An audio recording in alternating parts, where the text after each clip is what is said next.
Tell me the words emoji. Hi and hello everyone, hope y'all doing well.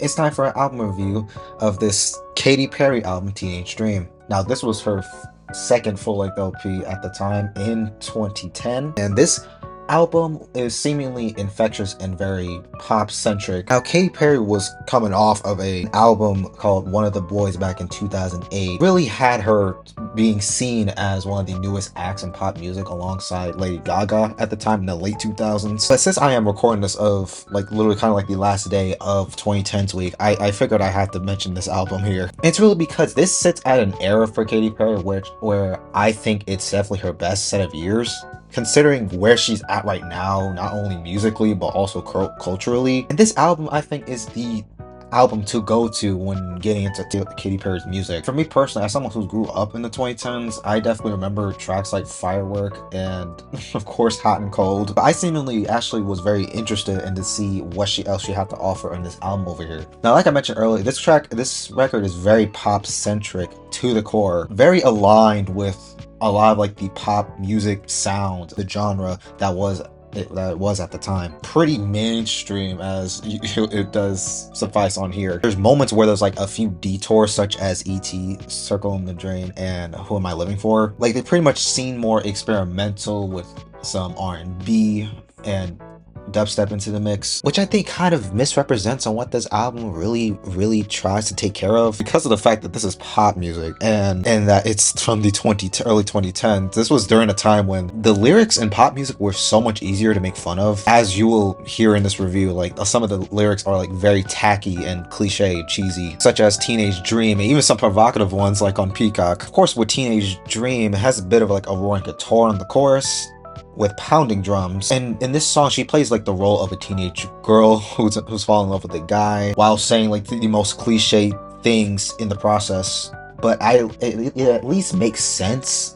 to a degree. Last Friday Night is quite literally about her waking up after a hard night of partying, blaring with 808 style drums that are shooting all over the place on the chorus. The lyrics are dumb as hell, but I can't help but admire the song itself. It seems like people start chanting as it leads to this weird off-kilter sax solo, which is like the weakest point on the song for me, and it makes it a lot less valuable when it comes to like the highlights. California Girl sounds a lot like it was really trying to achieve the sound that it was at the time, which it does, but however, given the fact that this is what the sound was back then, it has aged so poorly. There's not much to the fucking production, especially on the chorus. While it's very punchy and tropical, I couldn't help but notice how one-dimensional the production kind of was. But I can't help but like the song because of it. And of course, Snoop Dogg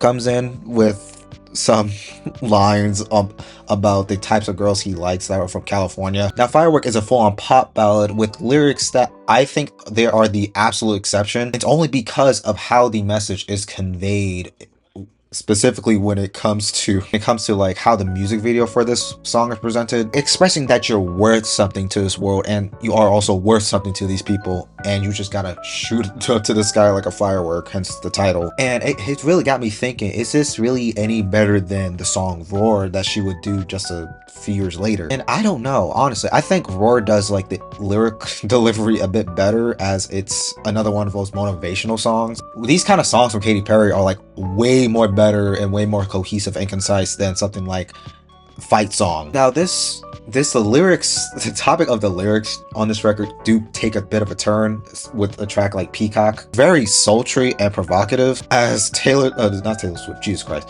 as Katy Perry is pretty much egging this guy on about letting her see his peacock. Like, if you know, you know. Like, it's the type of provocativeness that I know a lot of people just probably weren't vibing even at the time. But even by 2010 or by the early 2010s, when it comes to like pop artists who does songs like this, I mean, it's really nothing new outside of when Lady Gaga did it on Judas. Hell, even when Miley Cyrus did it on Wrecking Ball. Like, this song is a song that's so horny even for Katy Perry. I mean, Circle the Drain is centered around this 8-bit rock. I really couldn't tell what the production was trying to go for, and honestly, it does not go over very well. Like, the tone shift on this, by this point, the record is such a disturbance to this album's flow. And it's by this point on the record I see a bit of a nosedive when it comes to like the quality of what we're getting here. I mean, it still has like the elements of pop in it, but it's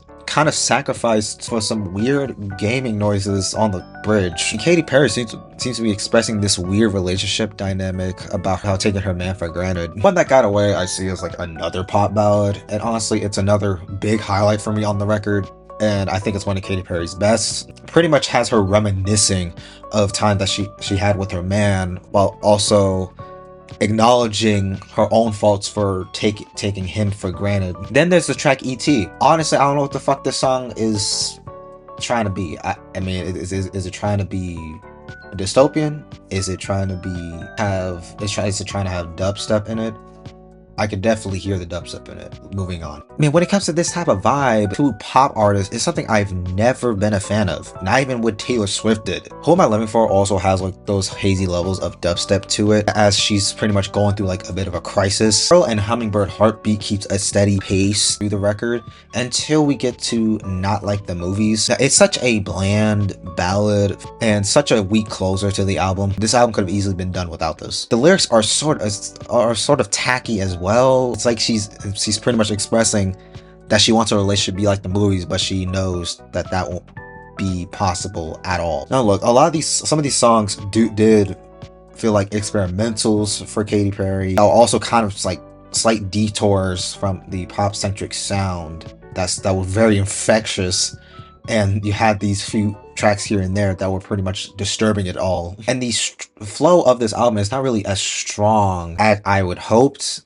But though, I would just say that the first half is definitely strong as hell. Yeah, that's my review of this thing. This Katy Perry album is definitely a record that stands a time when we actually enjoyed Katy Perry's music as a collective unit. I would say, or at least everyone that I know that is. And it has some of her best songs on here. I mean, with Firework. I think this is the record to go to if you're looking to get into Katy Perry's music. So yeah, this album is definitely of quality. However, there are a few tracks that just didn't hit for me, and the dip in quality definitely showed a lot of the time. And while it did keep a steady pace throughout the second half of the record, I just thought it was something that there could be more to it. It seems like Katy Perry was still experimenting. I would also have to acknowledge that this really did begin like a winning streak for her for the next couple years to come, until you know what record. So yeah, I enjoyed this album. I give it a light B for sure. So yeah, I'ma see y'all later. Have a good one.